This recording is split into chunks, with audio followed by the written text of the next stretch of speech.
What do I love about Vegas? Vegas, the people who live there, the people who live there happen to be some of the nicest people in the world. Wayne Newton was once the highest paid entertainer in the world, making $250,000 a week in Las Vegas. But in 1989, federal agents raided his mansion and found something shocking. That discovery opened a door to secrets that would destroy everything. By 1992, the man called Mr. Las Vegas filed for bankruptcy, owing $20.5 million. Today, at 83, he still performs with oxygen tanks hidden under the stage. What the feds found that day wasn't just money. It was evidence of a double life. On April 3, 1942, in a cramped rental house on Colley Avenue in Norfolk, Virginia, a tiny baby boy was born into a world already falling apart.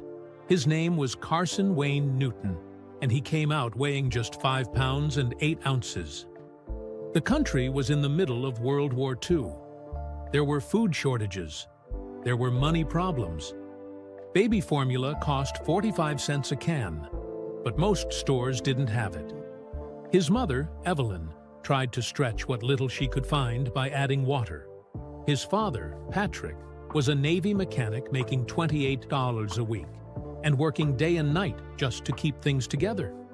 He fixed destroyers at the Norfolk Naval Shipyard, then did extra hours at an auto parts shop just to make rent. They had only 2 pounds of sugar a month from ration cards. Milk was hard to find. They were barely surviving. But Evelyn, who once sang in churches, held on to her baby like he was the only thing that mattered. Wayne's first few months were marked by hunger, cold nights, and the kind of silence that makes you fight your whole life just to be heard. When he turned 3, something strange happened.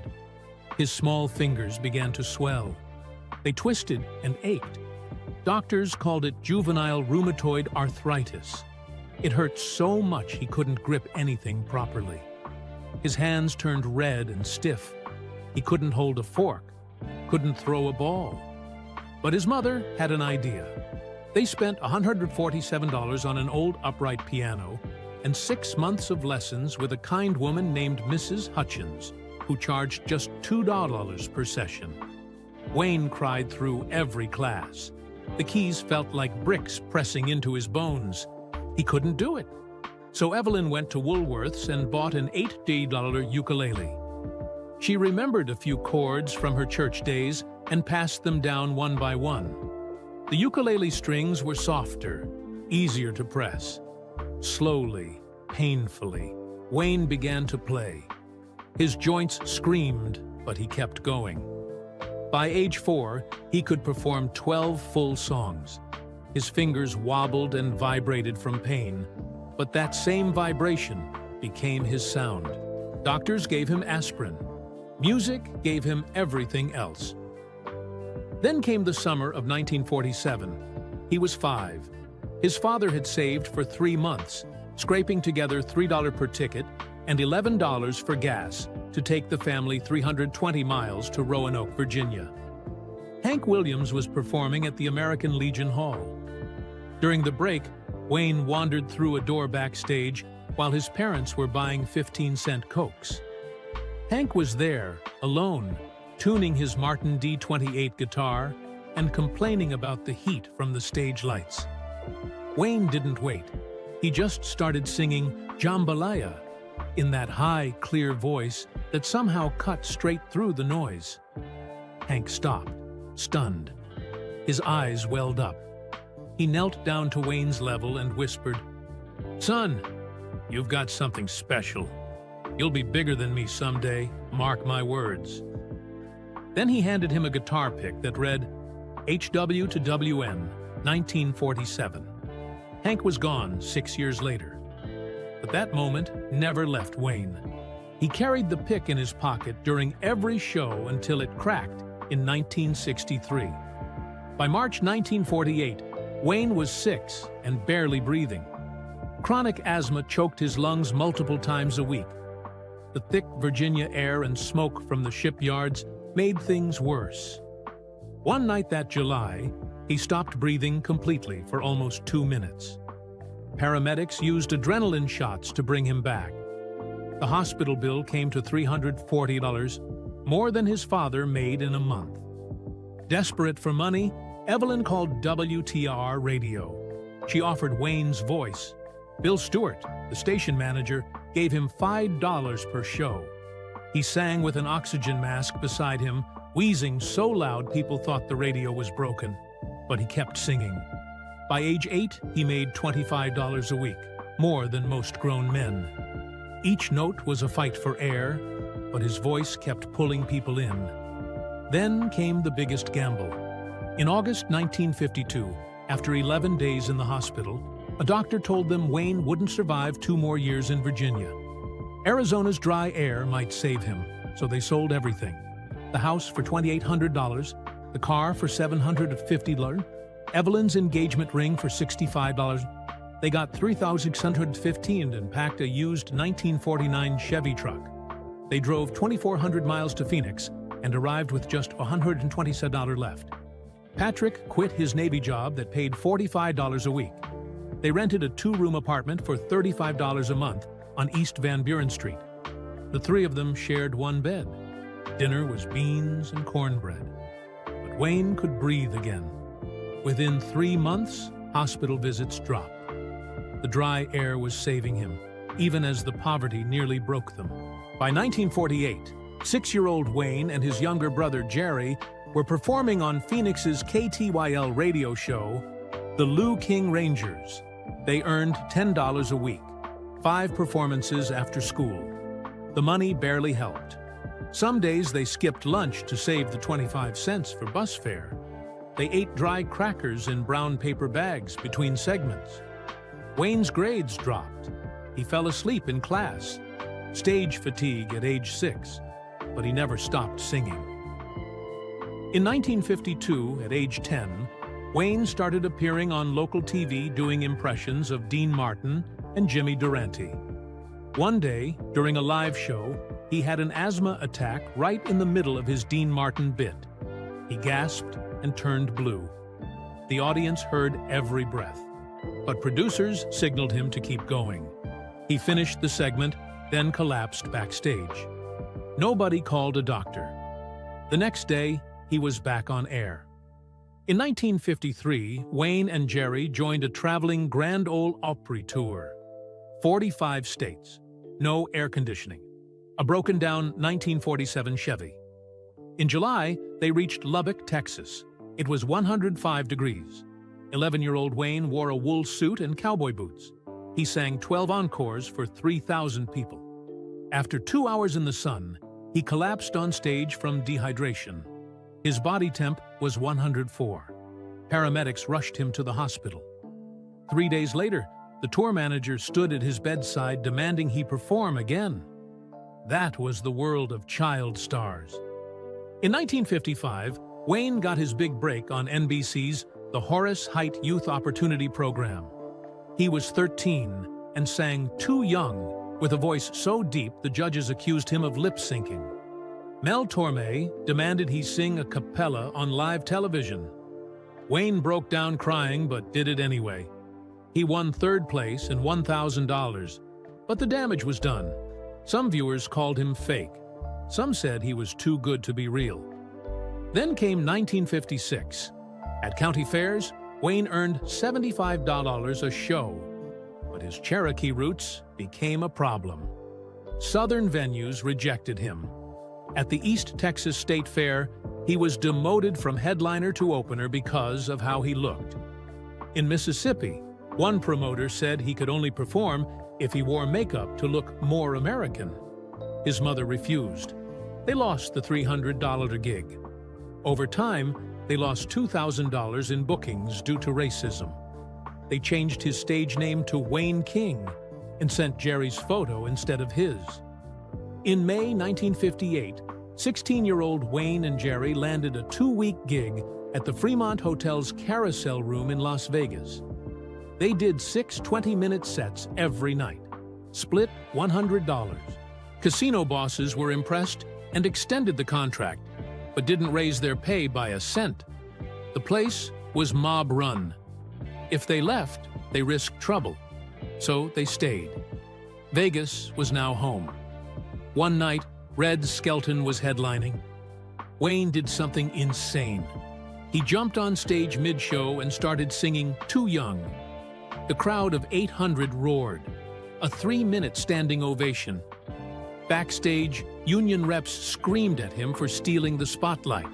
But Red Skelton wasn't mad. He was amazed. He recommended Wayne to every major venue. That wild move made him a star. By late 1958, Jerry left for college. Wayne stayed. At the Flamingo Hotel, his solo contract forced him into brutal shifts. No meal breaks, no rest, just 10-minute costume changes. Once, he sang for 72 hours straight, surviving on crackers and water. On the third night, he collapsed. Doctors found him severely dehydrated and his vocal cords nearly torn.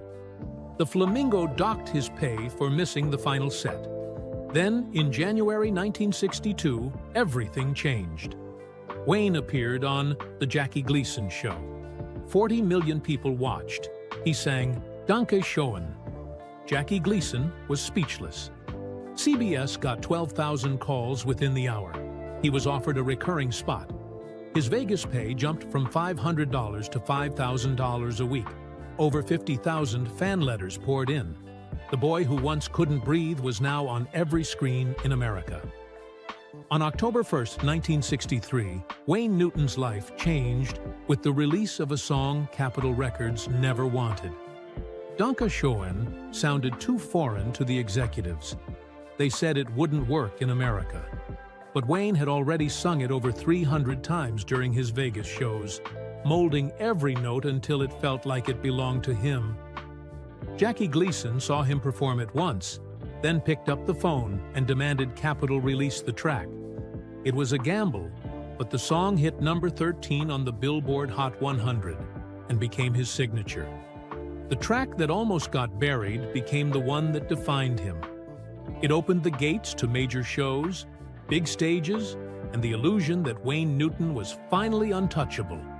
But just a year later, in 1964, while Red Roses for a Blue Lady climbed to number 10 on the charts, Wayne was silently dying inside. He was hooked on amphetamines, taking pills just to keep up with 45 shows a week. It all came crashing down one night at the Hollywood Bowl. He collapsed behind the curtain, with his heart racing wildly. Medics rushed to save him, pumping his stomach while his manager bribed staff to keep it quiet. For months, Wayne kept smiling under stage lights while sneaking off to rehab between shows. His hands shook as he signed autographs. No one saw the damage except those closest to him, and even they were paid not to speak. In 1972, he recorded "Daddy, Don't You Walk So Fast." It debuted on May 29th and hit number 4 almost instantly. In just 3 weeks, it sold 1.2 million copies. But the real story wasn't in the numbers. Wayne had walked past a courtroom in Las Vegas and seen something he couldn't unsee. A father begging his daughter not to leave with her mother, the little girl crying as she was pulled away. The image haunted him. That night, he called his songwriter and demanded they turn that pain into a song. In the studio, Wayne broke down more than once. It took 6 takes to finish the vocals. He had just become a father himself, and the fear of losing that bond felt like a punch to the gut. The public heard a hit. Wayne heard a wound. 4 years earlier, in 1968, he had taken his first film role in The Swinger with Ann-Margret. Critics were surprised by how well he acted, but the cameras didn't catch what happened in the shadows. Tabloid photographers caught them entering the same Beverly Hills hotel suite. Ann-Margret was married to Roger Smith. Wayne was still selling the image of a clean family entertainer. They were photographed holding hands, dining together, and Ann-Margret even wore Wayne's jewelry. His team spent $50,000 to bury the photos. The affair lasted 8 months after filming Wrapped, hidden behind Vegas penthouses and private jets. When the story finally leaked, church bookings disappeared, family audiences stopped showing up, and Wayne lost around $200,000 in canceled shows.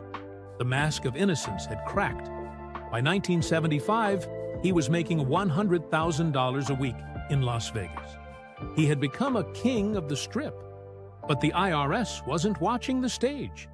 They were counting the cash tips he wasn't reporting. Patrons had stuffed $1,000 bills into his tuxedo after shows. Some of it went straight into safety deposit boxes in 3 Las Vegas banks.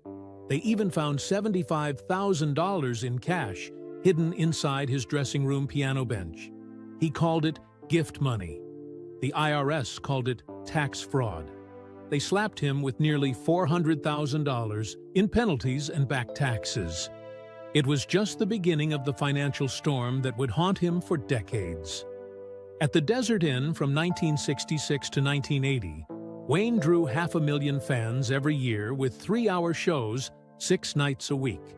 In 1973, Frank Sinatra skipped a scheduled set. Rather than cancel, Wayne performed for 4 straight hours, singing Sinatra's songs and his own. He finished at 3:30 in the morning. The crowd gave him a 10-minute standing ovation. Sinatra was furious. He accused Wayne of trying to steal his spotlight and made sure some venues stopped booking him. But the Desert Inn never forgot. That night cost them $75,000 in drinks and service extensions, but it made Wayne Newton a legend. At Caesar's Palace in 1974, Wayne shattered attendance records. Over 5 years, he sold 2.5 million tickets and earned $150,000 a week. But the cost wasn't just money. The pressure made him eat non-stop. His weight jumped from 165 to 265 pounds. He fainted on stage more than once. Casino managers trained dancers to catch him mid-song if he collapsed. On March 3, 1976, he passed out during Danke Schoen. A recording played for 12 minutes while medics revived him backstage. He still came back to finish the set. The casino paid $10,000 to destroy the photos of what had really happened. In 1980, he moved to Bally's Grand and set a Guinness World Record with 1,247 sold-out shows. The shows pulled in $89 million, but dark rumors started swirling. In September 1980, investigators claimed Newton had paid $50,000 to mob-connected union boss Anthony Spilotro to secure prime performance slots. Witnesses said the money changed hands in a parking garage. When reporters asked about it at a February 1981 press conference, Newton snapped. He said he'd never paid for anything except honest work. The witnesses vanished. His lawyer got death threats, but the crowds kept coming. The music never stopped. During his 1982 Stardust residency, he wore a 15-pound sequined jumpsuit and jumped 200 times a night during MacArthur Park. The routine shredded his knees. On November 23, 1982, he had emergency surgery between his 7 p.m. and midnight shows. He refused general anesthesia. 4 hours later, he limped on stage in a sequined brace and finished the night. People thought the limp was part of the choreography. He went on to do 89 more shows before taking his first vacation in 6 years. By 1985, he was the highest-paid entertainer in the world at $250,000 a week. But he refused to unionize his 12 backup singers. He paid them $500 a week instead of the union's $1,200. It saved him $400,000 a year. But on August 16, 1986, Elvis Presley's death anniversary, they all walked out 30 minutes before showtime. Newton called in every favor he had. Liberace showed up with his own backup singers. The show started 2 hours late, but went on for 4 more hours. Afterward, the Singers Union sent threats. Newton gave in by October, raising his costs by $2 million a year. In 1966, he bought 40 acres in Paradise, Nevada, for $150,000 cash. He built horse barns without permits, hiring mob-linked contractors. The FBI investigated for 6 months in 1967, watching the construction unfold at night after cease and desist orders were issued. They found a 12-stall barn, feed storage, and staff quarters, all illegal. The contractors had criminal records. Newton acted like the rules didn't apply to him. By 1976, his 14,000-square-foot mansion had a $500,000 room named after Sinatra. It had gold-plated fixtures and imported silk walls. His horse business cost him $2 million a year.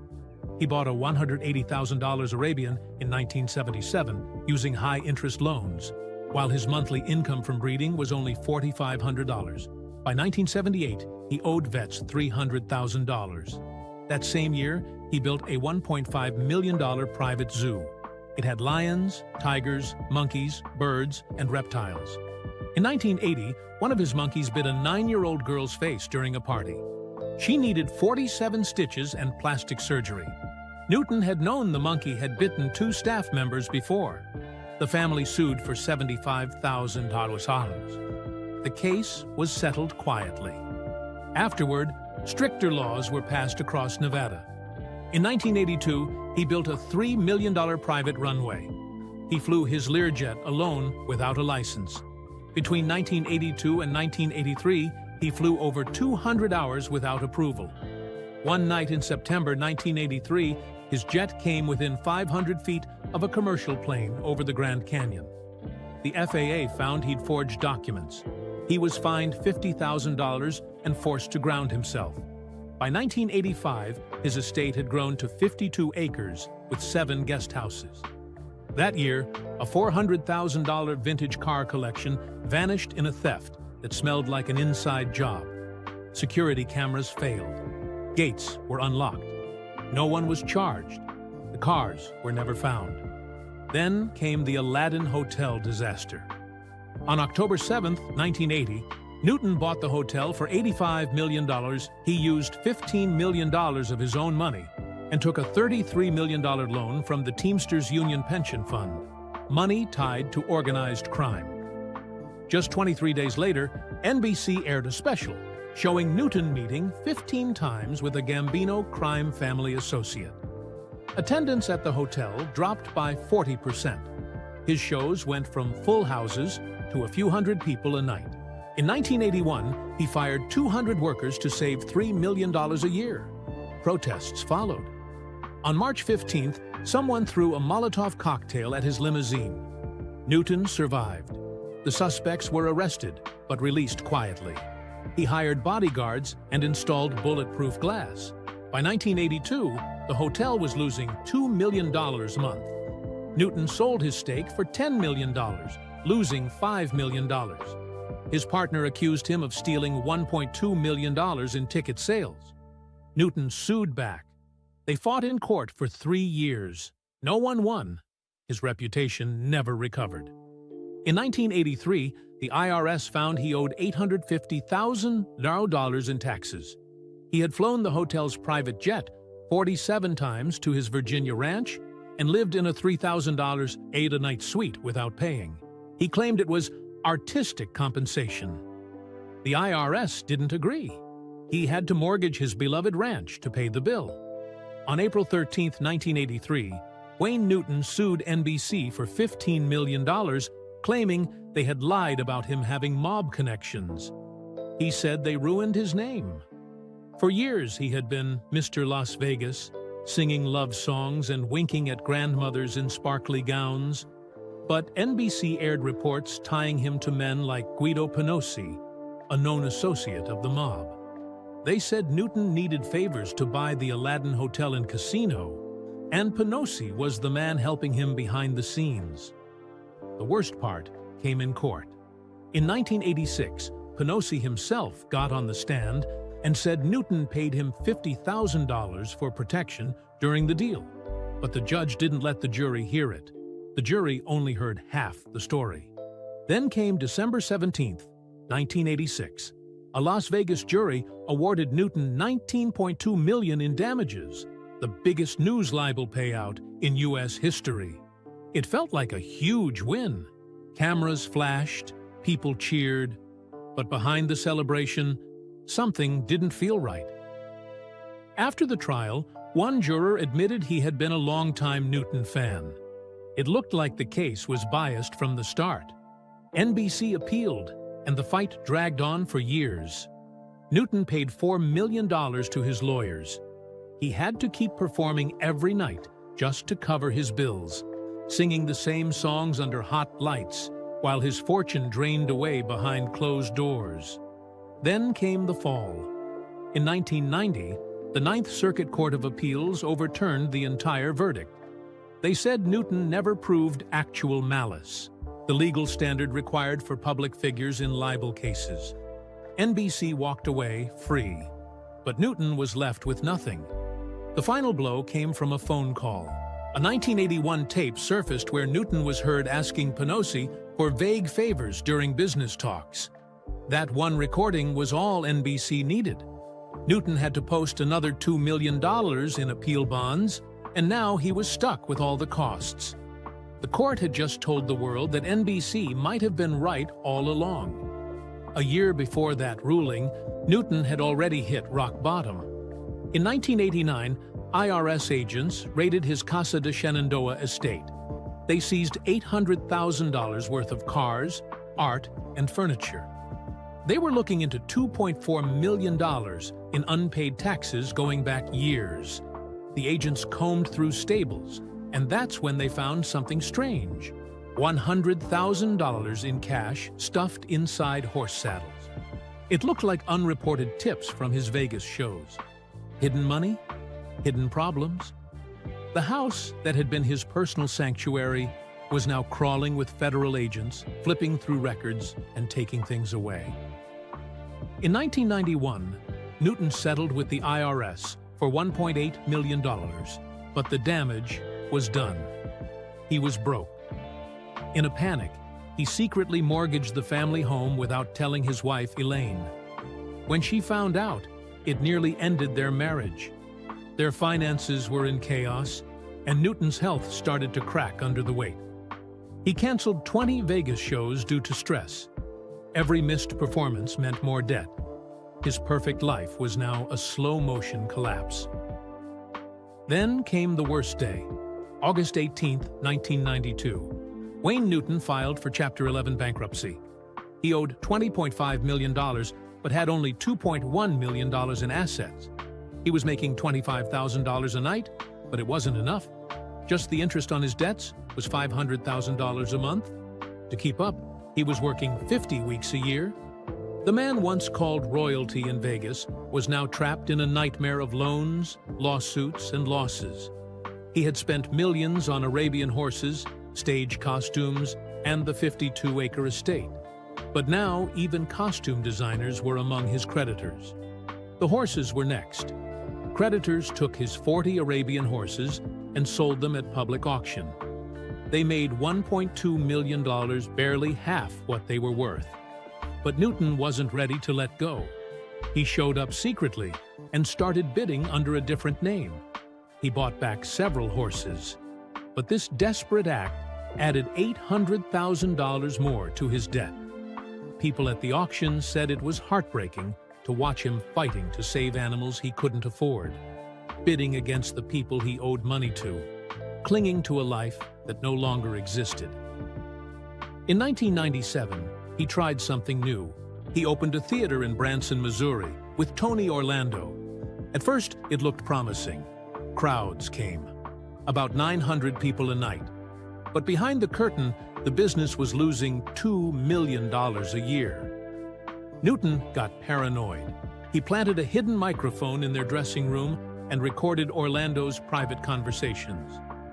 On the tapes, Orlando was heard venting about Newton's decisions. In 1998, Newton used the tapes to lock Orlando out of the theater. He changed the locks. The friendship was over. What started as a partnership ended in betrayal. Tony Orlando didn't stay quiet. In 1999, he sued Newton for $15 million, accusing him of defamation and illegal surveillance. The case dragged out, full of bitter details. Newton finally settled.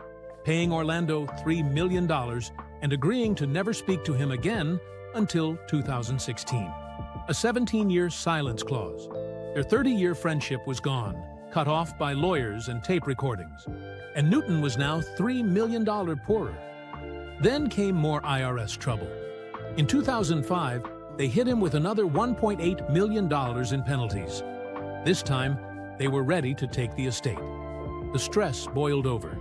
In 2006, during a press conference, Newton broke down.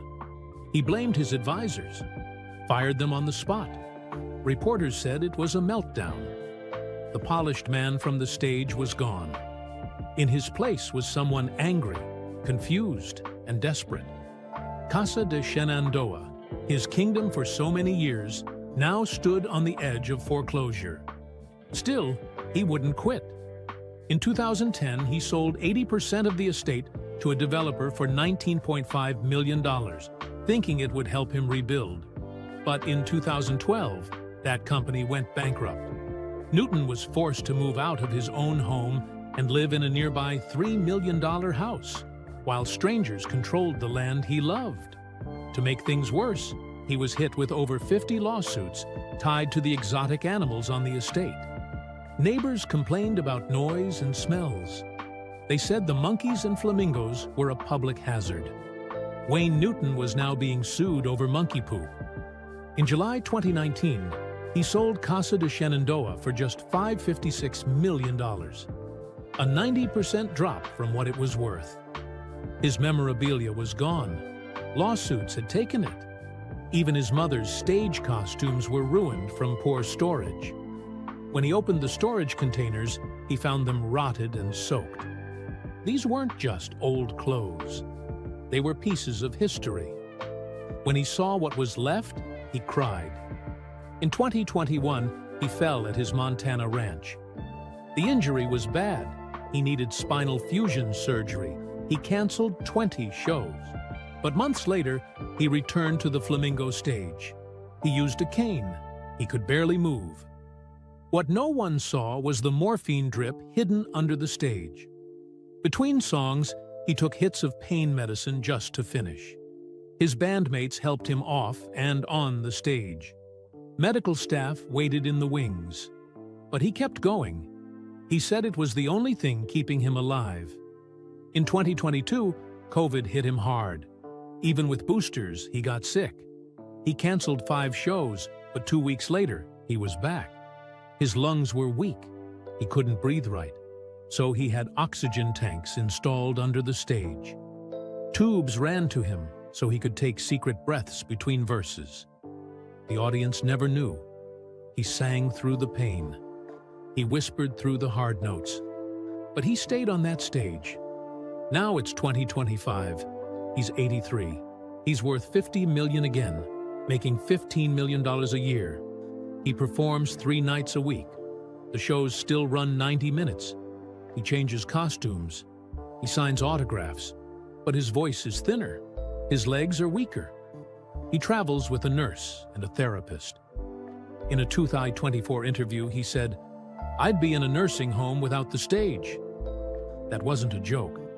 It was the truth. Wayne Newton's story isn't just about money or fame. It's about a man who built a kingdom, lost it all, and kept singing anyway. He fell apart in public, was laughed at, sued, raided, and betrayed. But he still walked out onto that stage, even if he needed help to get there. And for all the pain, all the lawsuits, all the broken friendships, the man they called Mr. Las Vegas never truly left the spotlight. Because he couldn't. Because deep down, he knew the stage was the only place where he still felt like himself.